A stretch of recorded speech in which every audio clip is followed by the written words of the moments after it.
2030 የዲጂታል ስትራቴጂ መንደርደሪያ ያደረገው 2025 ነው። ሁሉም ዜጎች ከቤታቸው ከሴልፎናቸው ካሉበት ስፍራ የሚፈልጉትን አገልግሎት ማግኘት የሚችሉበትን እድል መፍጠር ነው። ተመልካቾቻችን ቀደም ሲል የተከታተልነው ጠቅላይ ሚኒስትር አብይ አህመድ የዲጂታል ኢትዮጵያ 2030 ስትራቴጂን በይፋ ባስጀመሩበት መርሃ ግብር ላይ ካስተላለፉት መልእክት የተወሰደ ነው። የዛሬ የቀን 7 ሰዓት ዜናዎቻችን በዋናነት እዚህ ላይ ትኩረታቸውን ያደርጋሉ። ዜናዎቹን ወደ እናንተ እያደረስኩ ሰናይት ብርሃኔ አብራችሁ ቆይታ አድርጋለሁ። አብራችሁን ነው። ወደ መጀመሪያው ዜና አልፋለሁ። ጠቅላይ ሚኒስትር አብይ አህመድ ዲጂታል ኢትዮጵያ 2030 ስትራቴጂን በይፋ አስጀመሩ። የስትራቴጂው ቁልፍ ዓላማዎች የዲጂታል ቴክኖሎጂን ተደራሽነት ማስፋት፣ ለዜጎች እኩል እድልን መፍጠር እንዲሁም በዜጎችና በተቋማት መካከል መተማመንን ማጎልበት መሆናቸውን ጠቅላይ ሚኒስትር አብይ አህመድ አስታውቀዋል። ጌታቸው ባልቻ። ጠቅላይ ሚኒስትር አብይ አህመድ ዲጂታል ኢትዮጵያ 2030 ስትራቴጂን በይፋ አስጀምረዋል። በስትራቴጂው ማስጀመሪያ ስነ ስርዓት ላይ ጠቅላይ ሚኒስትሩ እንደገለጹትም ባለፉት 5 ዓመታት ተግባራዊ የተደረገው ዲጂታል ኢትዮጵያ 2025 ስትራቴጂ ስኬታማ ሆኖ ተጠናቋል። በዲጂታል ሴክተር ስትራቴጂ አውጥቶ የመተግበር ልምምድን ብዛም ስላልነበረን አይሳካም፣ ኢሉዥን ነው የሚል ፍራቻ በስፋት እንደነበር ታስታውሳለህ።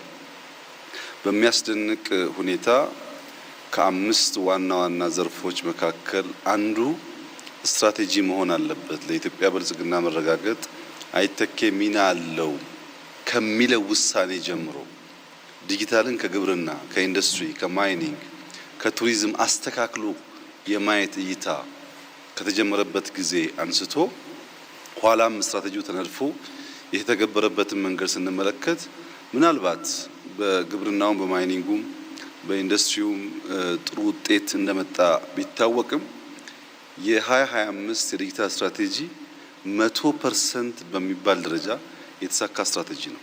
የዲጂታል ኢትዮጵያ 2030 ስትራቴጂ 3 ቁልፍ ዓላማዎች እንዳሉትም ጠቅላይ ሚኒስትር አብይ አህመድ ገልጸዋል።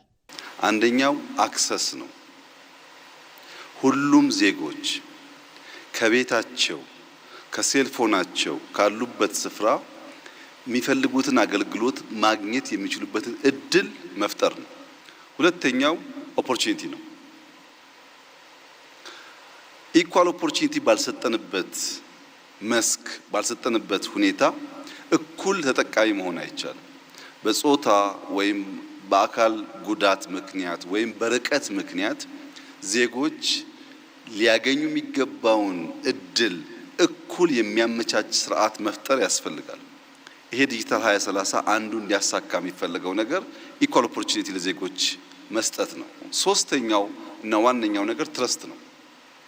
በዜጎችና በተቋማት መካከል ትምምንን ካልፈጠረ፣ ለምሳሌ ሞባይል ይዞ ሰው እቺ ሞባይል ብሬ እንዳሰርቅብኝ በሞባይል መኒ በቴሌብር አልጠቀምም የሚል ዜጋ ካለ ሞባይል ሰራቂ ሳትሆን አመቻች መሆኗን ማሳመን ያስፈልጋል። በተቋምና በዜጎች መካከል ትምምን ካልተፈጠረ የገንዘብ ትራንዛክሽን፣ መማር ማስተማር፣ ስለ ጤና ዳታ መስጠት፣ ደፍሮ ለስራ አፕላይ ማድረግ፣ ፐርሰናል መረጃን በክላውድ ላይ ማስቀመጥ የመሳሰሉ ጉዳዮች የሚታሰቡ አይደሉም። ዲጂታል ቴክኖሎጂን ለሁሉም ዜጋ በፍትሃዊነት ተደራሽ ለማድረግ የኤሌክትሪክ መሰረተ ልማትን ማስፋፋትና የኢንተርኔት ግንኙነትንም በተመሳሳይ ሁሉም ሰው ጋር ማድረስ ወሳኝ መሆናቸውንም ነው የገለጹት። ከዚህ በተጨማሪ የብሔራዊ ዲጂታል መታወቂያ፣ የዲጂታል ገንዘብ ዝውውርና በተቋማት መካከል የዳታ ልውውጥ አስፈላጊ መሆኑንም ጠቅላይ ሚኒስትሩ ተናግረዋል። የፋይዳን ጉዳይ አበክረን መስራትና ቅድም እንደተባለው 100% ማዳረስ ያስፈልጋል። የፔመንት ሲስተሞቻችን የሚናበቡ መሆን አለባቸው። ቴሌብር ብቻ ሳይሆን ሁሉም። ሶስተኛው ዳታ ኤክስቼንጅ በባንኮች መካከል፣ በመንግስት ተቋማት መካከል፣ በመንግስትና በግል በተለየ የዳታ ሌየር መካከል ኤክስቼንጅ ማድረግ ካልቻል ዲጂታል የኢትዮጵያን ኢኮኖሚ የሚያግዝ መሆን አይችልም። ማኑዋል የነበረውን ነገር በኮምፒውተር ማድረግ ብቻ በቂ አይደለም። ዳይናሚክ መሆን አለበት። በዲጂታል ኢትዮጵያ 2030 ስትራቴጂ የሳይበር ደህንነትን አስተማማኝ ማድረግና የዜጎች የዲጂታል ቴክኖሎጂ አጠቃቀም ትኩረት ሊሰጠው እንደሚገባም ነው ያስገነዘቡት። ከኛ የሳይበር ሴኩሪቲ ተቋም ምን እንጠብቃለን የተባለ እንደሆነ አንደኛ ሲስተሞቻችን ፕሮቴክት ማድረግ አለባቸው። እነሱን ተማምነን ሲስተም እንደ ፕራይቬት ካምፓኒ ወይ እንደ መንግስት እንገዛለን እንጠቀማለን። አሱም እናደርገው የሚደርስብን ጥቃት ካለ ይከላከሉልናል ነው። እያንዳንዱ ሲስተም መከላከል ይጠበቅባቸዋል። ኤኒ ቨርቹዋል አታክ ልክ ፊዚካል አታክ መከላከያ እንደሚከላከለው ቨርቹዋል አታኩን ደግሞ የሳይበር ሴኩሪቲ ተቋም መከላከል ይጠበቅበታል። ሁለተኛ ዳታ ነው። ሲስተም ብቻ ሳይሆን ዳታዎቻችን መከላከል አለባቸው። ሶስተኛ ትውልድ መከላከል አለባቸው። ክሪቲካል ፖይንቱ እዚህ ጋር ነው። ቴክኖሎጂን ኢምብሬስ ማድረግ አለብን። ቴክኖሎጂካል ሳቪ የሆነ ትውልድ መፍጠር አለብን። ያ ማለት ግን የኢትዮጵያን ካልቸር የኢትዮጵያን ሀገራዊ ፍላጎትና ጥቅም አደጋ ውስጥ በሚጥል መልኩ ግን መሆን የለበትም። የዲጂታል ቴክኖሎጂ ሉዓላዊነት ዘመኑ የሚጠይቀው ጉዳይ በመሆኑ ኢትዮጵያ በዚህ መስክ ራሷን መቻል እንዳለባትም ጠቅላይ ሚኒስትር አብይ አህመድ ገልጸዋል። ለዚህም ዘርፉ ላይ የሚሰሩ ተቋማትን አቅም የመገንባት ስራ እንደሚሰራ ተናግረዋል። የኢትዮጵያን ዲጂታል ትራንስፎርሜሽን ወደ ላቀ ደረጃ ለማሸጋገር ዲጂታል ኢትዮጵያ 2030 ስትራቴጂ ከፍተኛ አበርክቶ የሚጫወት ነው ሲሉ ምክትል ጠቅላይ ሚኒስትር ተመስገን ጥሩነህ ተናገሩ። ኢትዮጵያ የጀመረችውን ሁለንተናዊ የብልጽግና ጉዞ ለማፍጠን የዲጂታል ትራንስፎርሜሽን ሚና የላቀ መሆኑን ምክትል ጠቅላይ ሚኒስትሩ ገልጸዋል። ላለፉት 5 ዓመታት ሲተገበር የቆየው የዲጂታል ኢትዮጵያ 2025 ስትራቴጂ ተጨባጭ ውጤቶችን አስመዝግበዋል ሲሉም ምክትል ጠቅላይ ሚኒስትር ተመስገን ጥሩነህ ገልጸዋል።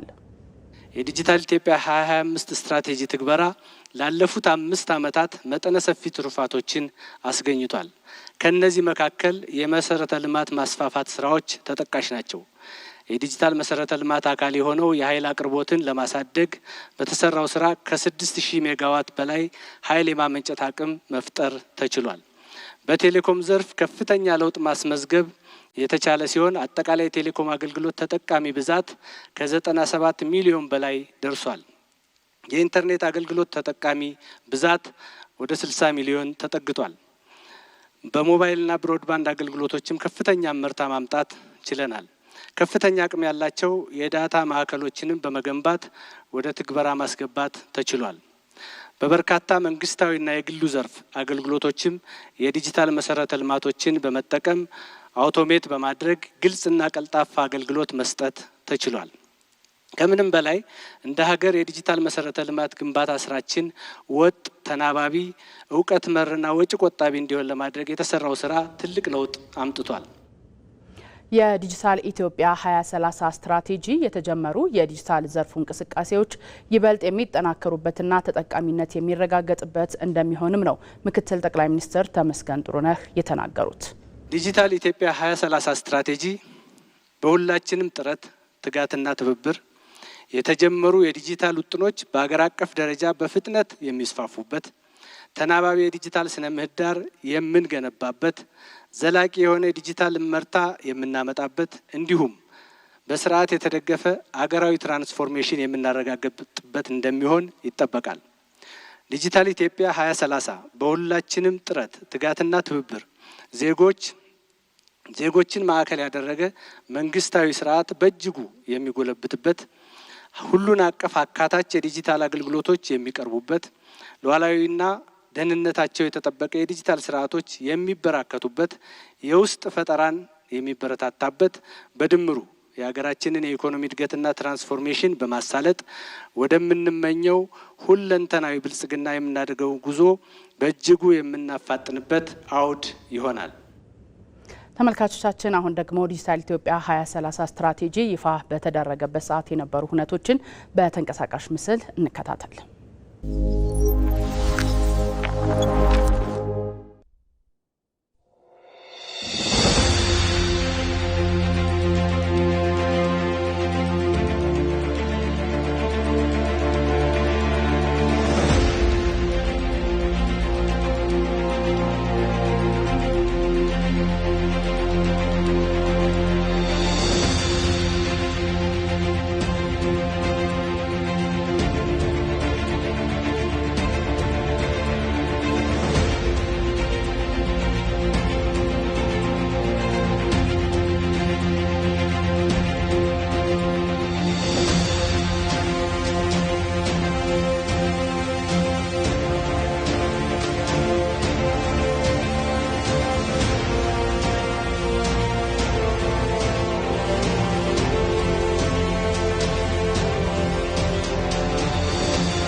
ከኢትዮጵያ ቴሌቪዥን የቀን 7 ሰዓት ዜናዎቻችን እንደቀጠሉ ናቸው። ዲጂታል ኢትዮጵያ 2030 ስትራቴጂን ለማሳካት የተለያዩ ተቋማት ከስትራቴጂው ጋር የተሳሰሩ እቅዶችን ተግባራዊ እንደሚያደርጉ ገልጸዋል።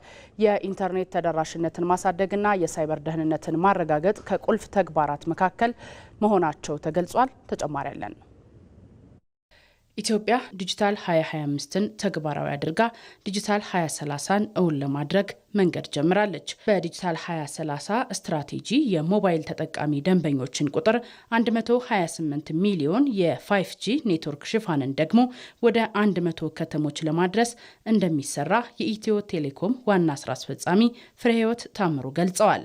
በ2030 ተግባራዊ ስናደርግ ምን እንጠብቅ ስንል አጠቃላይ የሞባይል ተጠቃሚዎቻችን ቁጥር 128 ሚሊዮን ይደርሳሉ። በዚህም ደግሞ ፔኔትሬሽኑን 100% የምናደርሰው ይሆናል ማለት ነው።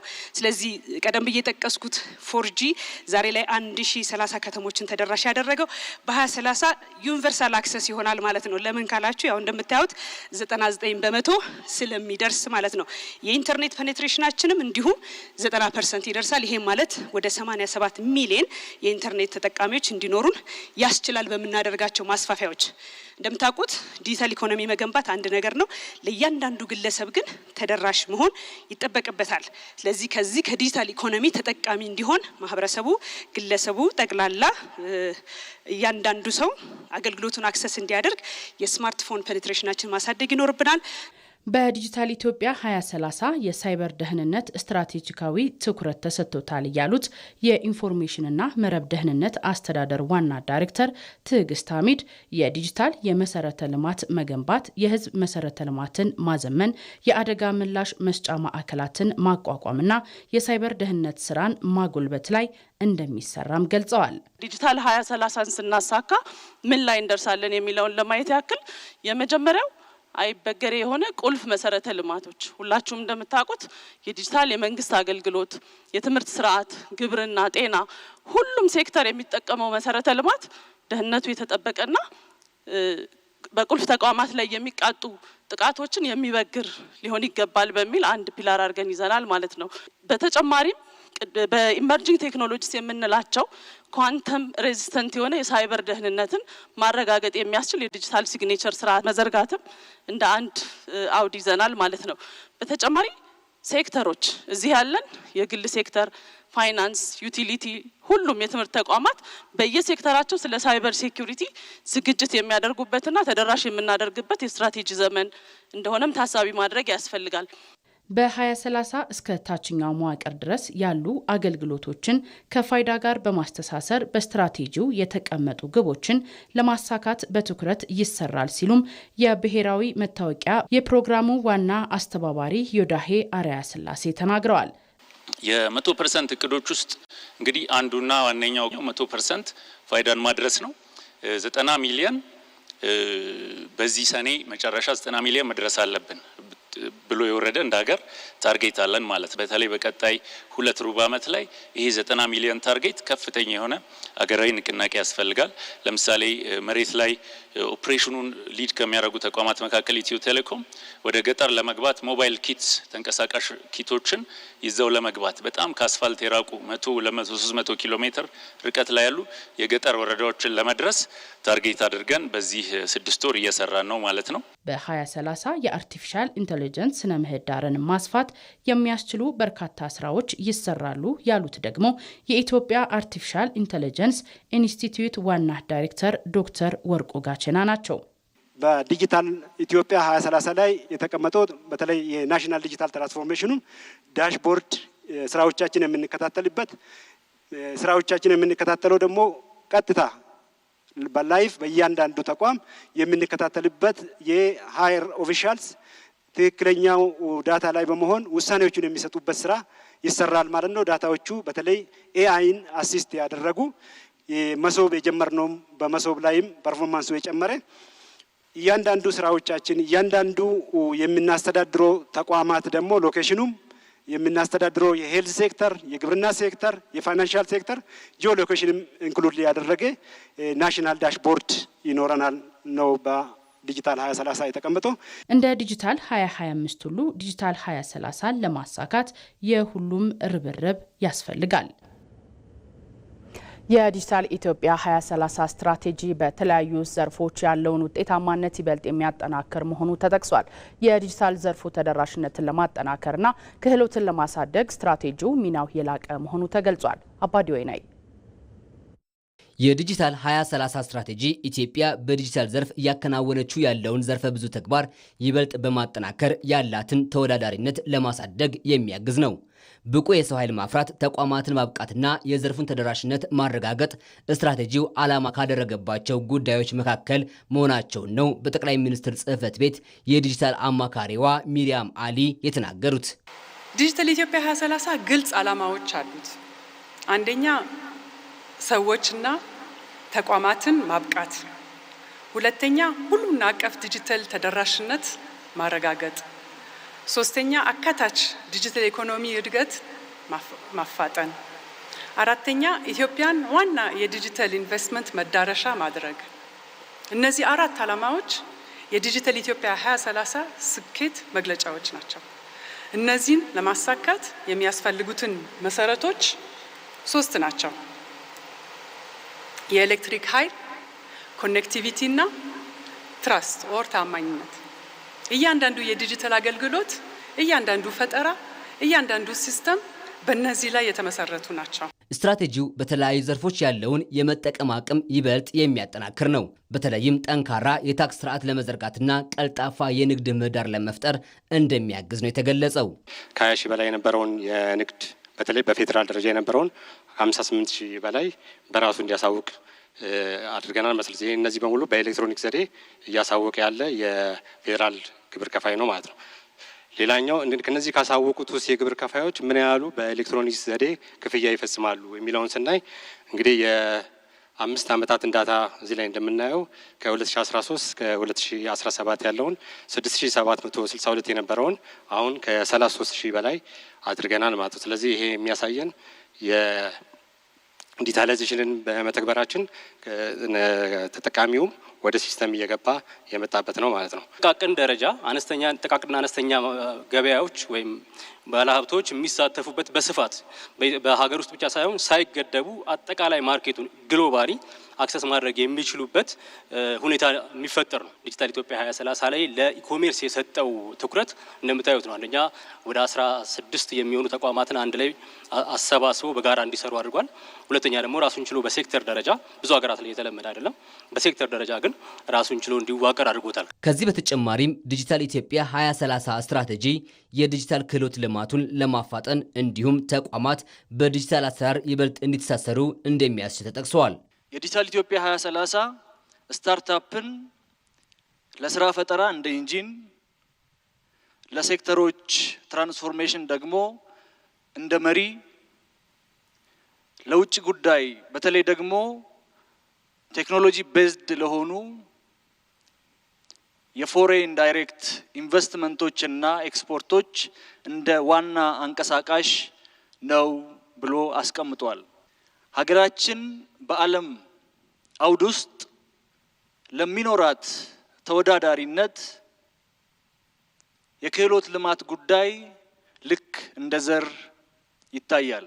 በአገር በቀል ተቋም በአገር ልጆች በቀላሉ ፈጣን በሆነ መልክ ኳሊቲው ሃይ በሆነ የሚሰሩ ሲስተሞች ካሉ ዲጂታል 2030 የመሳካቱን ተስፋ ስንቅ መያዝ የሚያስችል ፐርፎርማንስ ነው ብዬ ላረጋግጥላችሁ እወዳለሁ። ለዲጂታል ኢትዮጵያ 2030 ስትራቴጂ ውጤታማነት የጋራ ርብርብ ማድረግ እንደሚጠበቅም ነው የተጠቀሰው።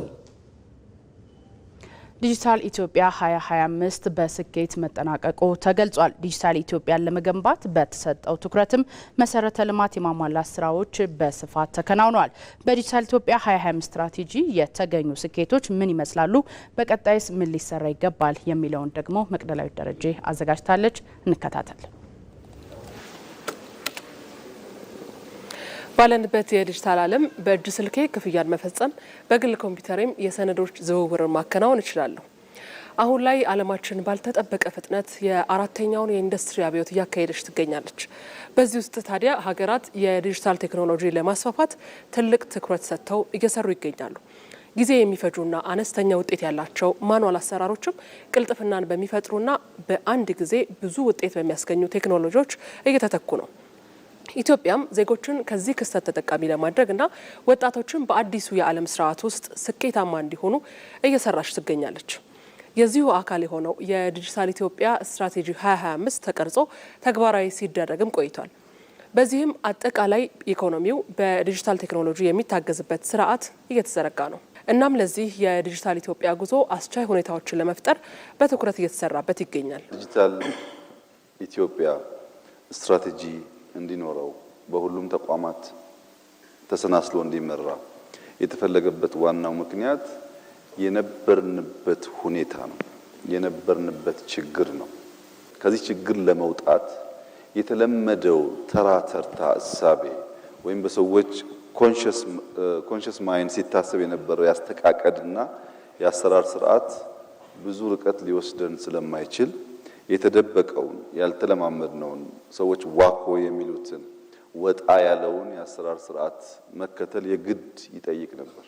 ያን ካላደረግን በቀር የምናስበውን ብልጽግና ማረጋገጥ ብቻ ሳይሆን ከነበርንበት የችግር አጣብቂኝ ልንወጣ አንችልም።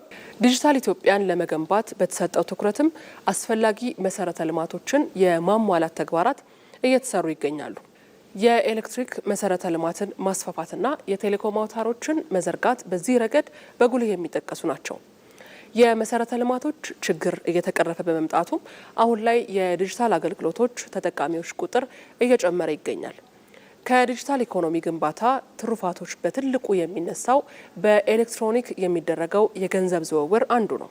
ከ4 ዓመት በፊት በኢትዮጵያ የነበረው ዓመታዊ የዲጂታል የገንዘብ ዝውውር መጠን 50 ቢሊዮን ብር ሲሆን አሁን ላይ 18.5 ትሪሊዮን ብር ደርሷል። አሁን ላይ ከ536 በላይ የመንግስት አገልግሎቶች ከእጅ ንክኪ ወጥተው በዲጂታል ቴክኖሎጂ ተተክተዋል። ከነዚህም በኦንላይን ታክስን የማሳወቅና መክፈል አንዱ ነው። የኤሌክትሮኒክ የክፍያ ስርዓትን በመጠቀም በባንክና በቴሌ ብር የሚከፈለው የግብር መጠን በከፍተኛ መጠን ማደግም ችሏል። በሌላ በኩል በኦንላይን የንግድ ፈቃድ አገልግሎት ማግኘት ላይም ከፍተኛ ለውጥ ታይቷል። በዲጂታል ትራንስፎርሜሽን ሌላው አጥጋቢ ለውጥ የታየበት ብሔራዊ የዲጂታል መታወቂያ ምዝገባ ነው። እስካሁን ከ29 ሚሊዮን በላይ ሰዎች የዲጂታል መታወቂያን አግኝተዋል። ዲጂታል ኢትዮጵያ 2025 ስትራቴጂ ትግበራ የተሻለ ውጤት እንዲመዘገብ አስችሏል። በቀጣይም በዲጂታል ኢትዮጵያ 2030 ስትራቴጂ የተሻለ ውጤት ለማስመዝገብ ትኩረት ተደርጎበታል። የዲጂታል ኢትዮጵያ 2030 እውቀትን በማስፋፋት የግለሰቦችንና የተቋማትን የመፈጸም አቅም በማጎልበት ቁልፍ ዓላማ ያለው መሆኑ ተገልጿል። ስትራቴጂው አርቲፊሻል ኢንተለጀንስ፣ የዲጂታል መሰረተ ልማት ግንባታ፣ ስማርት ከተሞች፣ ድንበር ተሻጋሪ ኢኮሜርስ፣ ዲጂታል ሉዓላዊነትን የመሳሰሉ ጽንሰ ሀሳቦችንም አካቷል። በቀጣይ ለዲጂታል ኢትዮጵያ ስትራቴጂ ስኬታማነት የኢንተርኔት መሰረተ ልማትን ማስፋት፣ የኤሌክትሪክ ኃይል አቅርቦትን መጨመርና በቂ የሰለጠነ የሰው ኃይልን ማፍራት ትኩረት የሚሹ ጉዳዮች ናቸው። እዚህ ጉዳይ ላይ ቆይታ እናደርጋለን። ተመልካቾቻችን በጉዳዩ ላይ ተጨማሪ ማብራሪያ እንዲሰጡን በኢኖቬሽንና ቴክኖሎጂ ሚኒስቴር የሚኒስትሩ አማካሪ ዶክተር አብዮት ባዩ እዚህ ስቱዲዮ ይገኛሉ። ዶክተር ስለ ጊዜዎትና ፈቃደኛ ስለሆኑ እናመሰግናለን። አመሰግናለሁ። መልካም። ባለፉት 5 ዓመታት ዲጂታል ኢትዮጵያ 2025ን በማሳካት ሂደት ውስጥ ኢትዮጵያ ምን አሳካች? እሺ፣ ጥሩ እንግዲህ ባለፉት 5 ዓመታቶች ኢትዮጵያ በከፍተኛ ሁኔታ የዲጂታል ኢኮኖሚ ግንባታ ውስጥ ትልቅ ስኬት አሳይታለች። ይህን ስኬት በትክክል ለማየት የምንችለው እንግዲህ የዲጂታል ኢትዮጵያ 2025 ስትራቴጂ ሲነደፍ በእኛ 2012 ወይም በፈረንጆች 2020 አካባቢ ነው። ስለዚህ የኢትዮጵያን የዲጂታል ሁኔታ ከ2012 በፊትና ከ2012 በኋላ ከፍለን ማየት እንችላለን። እስከ 2012 በኢትዮጵያ ያለው የዲጂታል ሁኔታ እንግዲህ ቴሌኮሙም ነበረ፣ ኢንተርኔቱም ነበረ፣ ሂር ኤንድ ዜር የተለያዩ የአፕሊኬሽኖችንም የመጠቀም ሁኔታ ነበረ። ነገር ግን የዲጂታል ኢኮኖሚን በሚገነባ ደረጃ በተደራጀ ሁኔታ እንቅስቃሴዎች አልነበሩ። እንግዲህ የዲጂታል ኢትዮጵያ 2025 ስትራቴጂ አንዱ ያደረገው ዋናው ነገር ምንድነው? አጠቃላይ ያሉትን በሀገሪቱ ውስጥ ያሉትን የዲጂታል እንቅስቃሴዎች በተቀናጀና በተደራጀ ሁኔታ ስትራቴጂ ተነድፎላቸው ወደ ውጤት እንዲያመሩ የተደረገበት ነው። እንግዲህ እዚህ ውስጥ ቅድምም ሲገለጹ እንደነበሩት በኢንፍራስትራክቸርም በክፍያ በዲጂታል መታወቂያ በእነዚህ ውስጥ ትልቅ ምርታዎች ታይተዋል። ይሄ እነዚህ ነገሮችን እንደ ቴክኖሎጂ ዲቨሎፕ መደረጋቸው ወይም መኖራቸው ብቻ ሳይሆን በእያንዳንዱ ህይወት ውስጥ የተንጸባረቀ ልዩነቶች መጥተዋል ብለን ማየት እንችላለን። ለምሳሌ ከ2012 በፊት በነበረው ሁኔታ ኦንላይን ኤዱኬሽንን ማካሄድ አንችልም ነበር ወይንም ኦንላይን ጤናን ማካሄድ አንችልም ነበር። አሁን ግን የምንችልበት በፈለግነው ደረጃ የፈለግነውን ያህል ቁጥር ያለ ተማሪ ኦንላይን የምናስተምርበት ደረጃ ላይ ደርሰናል ማለት ነው። ከ2012 በፊት የኦንላይን ንግዶችን ማካሄድ አንችልም ነበር። ለምን? ኢንፍራስትራክቸሩ አልተሞላም፣ የክፍያ ስርዓቶቹ የሉም። ስለዚህ አሁን በደረስንበት 2025 ላይ ስንደርስ ግን እነዚህ ሁሉ በተሟሉ ሁኔታዎች አሉ ማለት ነው። በአጠቃላይ 2025 ጋር ስንገኝ ወይም አሁን ያለንበት 2018 ስንደርስ ኢትዮጵያ በተሟላ ሁኔታ የዲጂታል ኢኮኖሚ ለመገንባት የሚያስችሉ መሰረቶችን ገንብታለች ማለት ነው። ይሄ ማለት ሁሉንም ነገር አሳክታለች ማለት ሳይሆን ማሳካት ያለባትን እስከ 2018 ማሳካት ያለባትንና መገንባት ያለባትን መሰረት ገንብታለች። ይሄ ለሁሉም እንግዲህ ዋናው ስራ የሚሰራው በተለያዩ ዘርፎች ነው።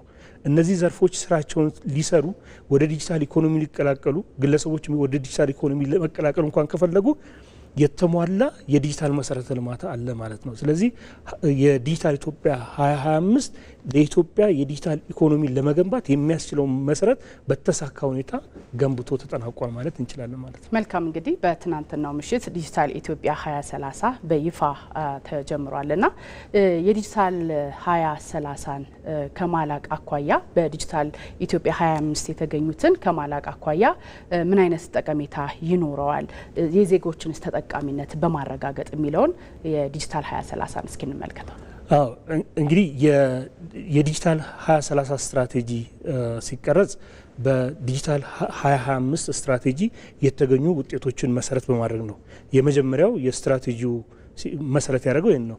ሁለተኛ ደግሞ በዓለም ላይ ያለውን የቴክኖሎጂ እድገት አሁን ቴክኖሎጂው የት ደርሷል የሚለውን ከግምት አስገብቷል። በዓለም ላይ ያለው ግሎባሊ ዲጂታል እየታየ ነው የሚለው ከግምት አስገብቷል። ሌላው አህጉራዊ የሆኑ ነገሮች በተለይ በአፍሪካ አህጉራችንም በርካታ የዲጂታል ልማቶች አሉ።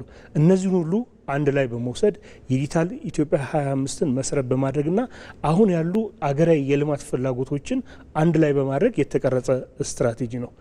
ቅድም በክቡር ጠቅላይ ሚኒስትራችንም በሌሎችም አቅራቢዎች ሲገለጽ እንደነበረው ስትራቴጂው ግልጽ አቅጣጫዎችን አስቀምጧል። አንደኛው ተቋማትንና ግለሰቦችን በዲጂታል ኢምፓወር ማድረግ ወይም በዲጂታል ማጎልበት ማለት ነው። ይሄ ማለት እያንዳንዱ ግለሰብ፣ እያንዳንዱ ተቋም ወይም እያንዳንዱ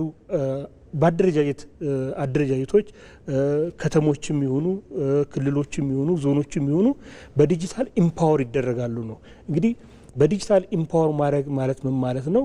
ሁሉም አካል የልማት ስራውን በዲጂታል እንዲሰራ ማስቻል ማለት ነው። ሌላው ሁለተኛው ነገር ኢንክሉሲቪቲ ነው ወይንም አካታች የሆነ የዲጂታል ኢኮኖሚ ልማት እንዲመጣ ነው። ሁሉም ሰው ከዲጂታል ኢኮኖሚው ትሩፋት እኩል እንዲጠቀም ነው። እንግዲህ አንዱ ተጠቅሞ አንዱ ባልተጠቀመበት ሁኔታ የተሳካ ዲጂታል ኢኮኖሚ ተመስርቷል ማለት አይቻልም። ስለዚህ አንዱ ዓላማው ይሄው የዲጂታል ኢኮኖሚው አካታች እንዲሆን ማድረግ ነው። ሌላው ዩኒቨርሳል አክሰስ ነው።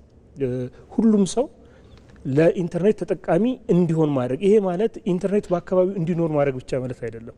አፎርዴብል እንዲሆን ገዝቶ ከፍሎ መጠቀም እንዲችል በራሱ አቅም ላይ የተመሰረተ የኢንተርኔት አክሰስ እንዲኖረው ወይንም የሚፈልጋቸው መረጃዎች በቀላሉ የሚያገኝበት ሁኔታ እንዲመቻች ይደረጋል። እንግዲህ እነዚህን ለማድረግ ስትራቴጂው መሰረት ብሎ ያስቀመጣቸው ነገሮች አሉ። አንዱ የኤሌክትሪክ ኃይል ነው። ቅድምም እንደተገለጸው የኤሌክትሪክ ኃይል በሌለበት ሁኔታ የዲጂታል ቴክኖሎጂ ሊሰራ አይችልም። ስለዚህ የኤሌክትሪክ ኃይልን ተደራሽ ማድረግ አንዱ ጉዳይ ነው። ሁለተኛ ለዲጂታል ኢኮኖሚ መሰረት ወይም በዲጂታል ለሚደረግ አክቲቪቲዎች ሁሉ መሰረት ኮኔክቲቪቲ ነው ወይንም የኢንተርኔት ተደራሽነት ነው። እሱ በተሟላ ሁኔታ ሁሉም ጋር እንዲዳረስ ማድረግ፣ ሴኩሪቲው የተሟላ ማድረግ ብሎ እነዚህን በዋናነት መሰረት ብሎ አስቀምጧቸዋል። ሌሎች ደግሞ ኢኔብለር ብሎ ያስቀምጣቸው አሉ። አንደኛው የዲጂታል ፐብሊክ ኢንፍራስትራክቸር ነው። ይሄ የዲጂታል ፐብሊክ ኢንፍራስትራክቸር የሚባሉት እንደ ዲጂታል መታወቂያ፣ የዲጂታል ክፍያ ስርዓቶችና የዳታ ኤክስቼንጅ እነዚህም እንዲለሙ ማድረግ ነው። እነዚህ ነገሮች እንግዲህ ሁሉም ተሰብስበው ሰው ላይ ግለሰብ ላይ ኢንዲቪዥዋል ላይ ወይም ዜጋ ላይ ለውጥ ማምጣት አለባቸው። እነዚህ ለውጦች እንዲመጡ ደግሞ እያንዳንዱ ሴክተር በተሰማራበት የልማት መስክ ዲጂታሉን ተጠቅሞ ለህዝብ የሚጠቅም ስራ መስራት ይኖርበታል ማለት ነው። መሰረቱ ብቻ በመገንባቱ የሚመጣ ለውጥ የለም። መሰረቱ ከተገነባ በኋላ እዛ ላይ ተጨምሮ ስራዎች መሰራት አለባቸው። እዚህ ውስጥ አንድ ኢንፋሲስ ተሰጥቶት የተቀመጣለ የአርቲፊሻል ኢንተለጀንስና ኢንዱስትሪ 5.0 የሚለው አሁን ባለንበት ዓለም ማንኛውንም የዲጂታል ስራ ከአርቲፊሻል ኢንተለጀንስ ውጭ ማሰብ አንችልም። ስለዚህ አንዱ 2030 ስትራቴጂ ሊያሳካ ያስበው ምንድነው?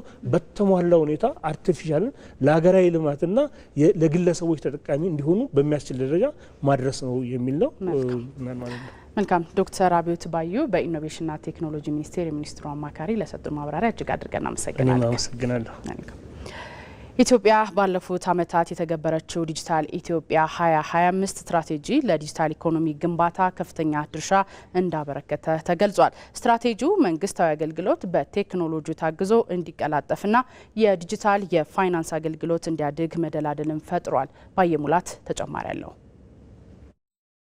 ዓለም በየዕለቱ ለሰዎች የማይቻሉ የሚመስሉ አዳዲስ ቴክኖሎጂዎችን እየፈጠረች ማስደመሟን ቀጥላለች። በኢኮኖሚና በፖለቲካ አቅማቸው ከፊት የሚሰለፉ ሀገራትም የሀያልነት እሽቅድምድማቸው በዚሁ መስክ ከሆነ ሰነባብቷል። ለሌሎችም ቢሆን ከጊዜው ጋር ለመራመድ አሊያም ወደ ኋላ ርቆ ላለመቅረት ቴክኖሎጂ ላይ መስራትን ለነገ የሚሉት አይደለም። ኢትዮጵያም የእድገት መስመሯ በቴክኖሎጂ እንዲደገፍ በ2012 ዓ.ም የዲጂታል ኢትዮጵያ 2025 ስትራቴጂን ቀርጻ ወደ ስራ አስገብታለች። ለኢትዮጵያ ብልጽግና እውናዊነት የዲጂታል አሰራርን በሁሉም ዘርፍ መተግበር የግድ ነው በሚል እሳቤ በለውጡ አመራር ከተተገበሩ አንኳር ለውጦች የሚጠቀስ ነው።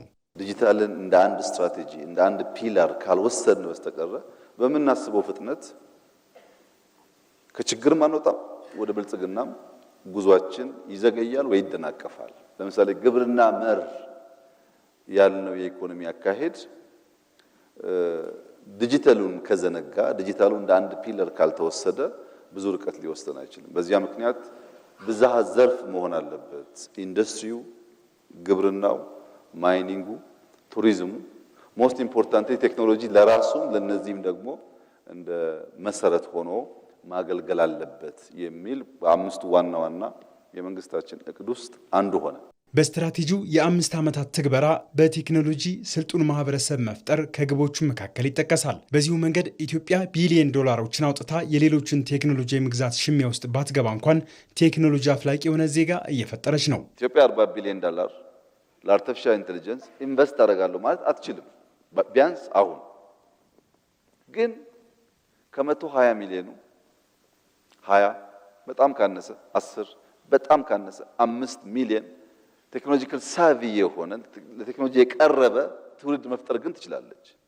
እሱ ላይ ከሰራን ግማሹ በገንዘቡ ሲሰራ እኛ በልጆቻችን የተወሰነ ሼር እንሻማለን ማለት ነው። ያን ለማድረግ የሚያስችል አቅም በአርቲፊሻል ኢንተለጀንስ ውስጥ ይገኛል። መንግስታዊ አሰራሮችን በቴክኖሎጂ ማቅለልና ዲጂታል ኢኮኖሚ መገንባትም ስትራቴጂው ካስገኛቸው ጨዋታ ቀያሪ ውጤቶች አንዱ መሆኑ ይገለጻል። እዚህ ላይ ዜጎች የመንግስት አገልግሎት ላይ ያነሱት የነበረውን ቅሬታ የፈታውን የመሶብ አገልግሎትን እንዳብነት መጥቀስ ይቻላል። በአዲስ አበባ የሚገኘው የመሶብ አንድ ማዕከል አገልግሎት 12 ተቋማት የሚሰጡትን 40 ያህል አገልግሎቶች በቴክኖሎጂ ከማስተሳሰር ወዲያም በኢትዮጵያውያን አቅም የተገነባ በመሆኑ የስትራቴጂው ስኬት ማሳያ ሆኖ ቀርቧል። ሰራው ሲስተም ሶፍትዌሩ ሙሉ በሙሉ በኢትዮጵያውያን የተሰራ ነው። ይህን ሲስተም እንድንገዛ ብዙ ሀገራት ጥያቄ ያቀረቡ ቢሆንም ከመረመርን በኋላ የኛ ልጆች መስራት ይችላሉ፣ ሀገር በቀል አቅም አለ የሚል አቋም ነበረን። እንደተባለውም እጅግ አስደማሚ በሆነ ፍጥነት ሀገር በቀል የሶፍትዌር ሲስተም ይህን ሰርቪስ መስጠት የሚያስችል ሰርተዋል። ዲጂታል ኢትዮጵያ 2025 የፍትህ ተቋማት አገልግሎት አሰጣጥ እንዲሻሻል አሻራው ጉልህ መሆኑ ይጠቀሳል። በቴክኖሎጂ የተደገፈ የፍርድ አሰጣጥ የባለ ጉዳዮችን ድካም ያቀለለ መሆኑን የተገለጸው ፍርድ ቤት እዚህ ሆኖ ቨርቹዋል የሰበር ችሎትን ጋምቤላ ተቀምጦ፣ ጅጅጋ ተቀምጦ፣ መቀሌ ተቀምጦ ማግኘት ማለት በጣም ትልቅ አድቫንቴጅ ነው። ግለሰቦች ለፍትህን ፍለጋ ግማሹን በእግር ግማሹን በመኪና መጥተው ቤተሰብ ፈልገው ዘመድ ጋር ተቀምጠው ወር ሁለት ወር ቆይተው ነው ፍትህን የሚያገኙት። አሁን ሳይመጡ ካሉበት ቦታ ሆነው ጉዳያቸውን ማስደመጥና ፍትህን መፈለግ መቻላቸው ከገንዘብ ከጊዜ አንጻር በጣም የማይለካ ጠቀሜታ ነው የሚያስገኘው። ኢትዮጵያ ባለፉት ዓመታት የዲጂታል ፍላጎቷን መሸከም የሚችሉ የኃይልና የመረጃ ቋት የመሳሰሉ መሰረተ ልማቶችን እየገነባች ነው። በዚህም የዲጂታል ኢኮኖሚው ከፍታ መገለጫ የሆነው የዲጂታል ክፍያ ስርዓት እያደገ ለመምጣቱ በ2013 ዓ.ም የጀመረው የቴሌብር የዲጂታል ገንዘብ ዝውውር አገልግሎት እድገት አብነት ሆኖ ይቀርባል። የቴሌብር የ4 ዓመት ጉዞ ክፍያ ስርዓትን ያዘመንበት እንደዚሁም የፋይናንስ አገልግሎትን አካታች ያደረግንበት በመሆኑ ማለት ነው። የደንበኞቹ ቁጥር 54.8 ሚሊዮን ደርሷል። ለዚህ ነው በጣም አስገራሚ ነው የምንለው ማለት ነው። እንደዚሁም በዚህ ጊዜያት ውስጥ 4.9 ትሪሊየን የኢትዮጵያ ብር ትራንዛክሽን ፈጽመናል ወይም ተፈጽሟል በቴሌብር አማካኝነት። የቴክኖሎጂ ዘርፍ ልህቀት ለኢትዮጵያ ማንሰራራት አንዱ ምሰሶ ሆኖ የሚጠቀስ ሲሆን ይህንኑ ለማስቀጠል ከዲጂታል ኢትዮጵያ 2025 ወደ ዲጂታል ኢትዮጵያ 2030 ተሸጋግራለች። አዲስ አበባን ጨምሮ በተለያዩ የክልል ከተሞች ህዝባዊ ውይይቶች ተካሂደዋል። በውይይቱ ህዝቡ ለሚያነሷቸው ጥያቄዎች የመንግስት ከፍተኛ የስራ ኃላፊዎች ተገኝተው ምላሽና ማብራሪያን ሰጥተዋል። ህዝባዊ ውይይቶቹን አስመልክተው ከኢትዮጵያ ቴሌቪዥን ጋር ከፍተኛ የስራ ኃላፊዎቹ ውይይት አካሂደዋል። ሰናይ ሰይፉ ተጨማሪ አላት። ከሰሞኑ አዲስ አበባን ጨምሮ በተለያዩ የክልል ከተሞች ህዝባዊ ውይይቶች ተካሂደዋል። በውይይቱ ላይ ህዝቡ ለሚያነሳቸው ጥያቄዎች ከፍተኛ የመንግስት የስራ ኃላፊዎች ተገኝተው ምላሽና ማብራሪያ ሰጥተዋል። ህዝባዊ ውይይቶችን አስመልክቶ ከኢትዮጵያ ቴሌቪዥን ጋር ቆይታ ያደረጉ ከፍተኛ የመንግስት የስራ ኃላፊዎች እንደገለጹት ከዚህ በፊት በህዝቡ በኩል ከተነሱ ጥያቄዎች ምላሽ ያገኙትንና በሂደት ላይ ያሉ ስራዎችን በመለየት ለህዝቡ ቀርበው ውይይት ተካሂዶባቸዋል። የከተማ አስተዳደሩና ክልሉ በጋራ ሆነው ከፌደራል የሄደው ዋና አፈጻጸሞችን የያዘውን አንድ ላይ ለህዝብ አቅርበን ነው የጀመርነው። ስለዚህ ህዝብ ባለፉት ዓመታት ምን ሲጠይቅ ነበር፣ የትኞቹ ተመልሰዋል፣ የትኞቹ በሂደት ላይ ናቸው፣ የትኞቹ ደግሞ ጊዜ አቅምና ዝግጅት ይፈልጋሉ የሚለውን አቅርበን ስለነበረ ለውይይቱ መነሻ ሆኖ የነበረውም እሱ ስለነበረ የተገኘው ግብአትም እሱን መሰረት ያደረገ ነው ማለት ነው። ህዝባዊ ውይይቱ በመንግስትና በህዝቡ መካከል ያለውን መተማመን ከማጠናከር ባለፈ ከዚህ በፊት የነበረውን ነጣጣይ ትርክትን በማስወገድ በህዝቦች መካከል ያለውን አንድነትና ህብረትን በማጠናከር የጋራ ትርክትን ለመመስረት ሚና እንዳለው የማዕከላዊ ኢትዮጵያ ክልል ርዕሰ መስተዳድር ዶክተር እንዳሻው ጣሰው ተናግረዋል። እኔ ለምሳሌ ሰመራ ነው ያዋየሁት። ሰመራ ሄጂ ሳዋይ ልጄ ብሎ ነው የተቀበለኝ። ሌሎች ጓደኞቻችን የተለያየ ቦታ ሄደዋል። ልጆቻችን ብለው ነው የተቀበሉ እና የጋራ እምነት በተለይ ይሄ ነጣጣይ የሆነ ወይም ከፋፋይ የሆነ ትርክትን ከማስወገድና የጋራ ትርክትን ወይም ይሄን ግራንድ ናሬሽን የምንለውን ለመመስረት ወይም መሰረት ለመጣል እጅግ በጣም ትልቅ አስተዋጽኦ አለው። በመንግስትና በህዝብ መካከል እንዲህ አይነት ውይይቶች መኖራቸው ለሚሰሩ የተለያዩ የልማት ስራዎች ችግሮችን ነቅሶ በማውጣትና ጥሩ ጎኖችን በማንሳት መወያየቱ ስራውን ለሚያከናውነው አመራር ተጨማሪ ግብዓት ይሆናሉ ሲሉ የከተማና መሰረተ ልማት ሚኒስትር ጫልቱ ሳኒ ገልጸዋል። ፌዴራል መንግስት ላይ እንግዲህ ተንጠልጥሎ ያለ መንግስት ሳይሆን ታች ግራውንድ ላይ ቀበሌ አካባቢ ላይ ታች ያለ ማህበረሰብ ጋር ሄዶ ማወያየት ማለት እኔ እውነት ለመናገር ተጨማሪ ኢነርጂ፣ ተጨማሪ አቅም፣ ተጨማሪ ጉልበት ይዘን የመጣ ነው።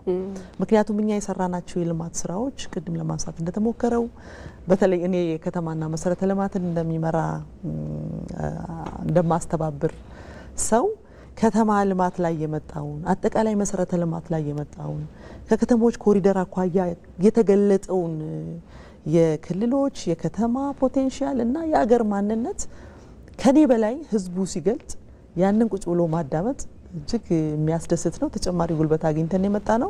ህዝባዊ ውይይቱ በህዝቡ የሚነሱ ጥያቄዎች ግልጸኝነትና ዲሞክራሲን የተላበሱ በመሆናቸው በአመራሩ በኩል ተጠያቂነትን ከማጎልበት በተጨማሪ ከህዝቡ የሚነሱ ጥያቄዎችን በተመለከተ ለሚቀረጹ ፖሊሲዎች ተጨማሪ ግብዓት የሚሆኑ ናቸው ያሉት ደግሞ የፕላንና ልማት ሚኒስትሯ ዶክተር ፍጹም አሰፋ ናቸው።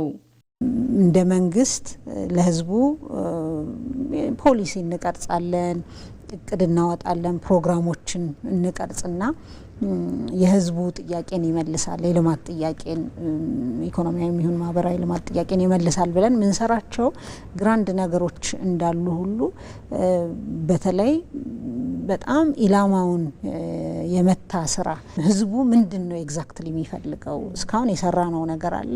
የእውነት ጥያቄዎቹን መልሰናል በሰራናቸው ስራዎች ወይስ ገና መመለስ ያለብን ሌሎች በርካታ ጥያቄዎች አሉ? የምንሰራው የልማት ስራ ኢላማውን ያሳካ ነው የሚለውን ለመፈተሽ ትልቅ እድል ይሰጣል። ህዝባዊ ውይይቱ ከዚህ ቀደም ከነበሩ ውይይቶች በርካታ ህዝብን በማሳተፍ የተለያዩ ሀሳቦችን በማንሳት ውጤታማ መሆኑ ተገልጿል። ከውጪ አሜሪካ ሁለተኛውን የቬንዙዌላ ነዳጅ ጫኝ መርከብ መያዟን አስታወቀች። የአሜሪካ የባህር ኃይል እንዳስታወቀው መርከቧ የተያዘችው ዶናልድ ትራምፕ በፕሬዝዳንት ማዱሮ ላይ ጫና ማሳደር ከጀመሩ ከ2 ሳምንት ባነሰ ጊዜ ውስጥ ነው። ትራምፕ ማንኛውም የቬንዙዌላ ነዳጅ ጫኝ መርከብ ወደ ደቡብ አሜሪካ ሀገራት መግባትም ሆነ መውጣት እንዳይችል ክልከላ ማድረጋቸውን አጃንስ ፍራንስ ፕሬስ አስነብቦ ነበር። በፈረንጆቹ ዲሴምበር 10 አሜሪካ የቬንዙዌላ አንድ ነዳጅ ጫኝ መርከብ መያዟን ማስታወቋ ዘገባው ታውሷል። የፕሬዝዳንት ማዱሮ መንግስት የመርከቧ መያዝ ዓለም አቀፍ ሕግን የተላለፈ ነው ሲሉም አውግዘውታል። ተመልካቾቻችን ከኢትዮጵያ ቴሌቪዥን ለቀን 7 ሰዓት ያዘጋጀናቸው ዜናዎች እነዚህ ነበሩ። ዜናዎችን የመራው ነው የሰናይት ብርሃኔ ከመላው ስቱዲዮ ባልደረቦቻችን ጋር በጋራ በመሆን ቆይታ አድርገናል። አብራችሁን ስለነበራችሁ እናመሰግናለን። በያላችሁበት መልካም ጊዜ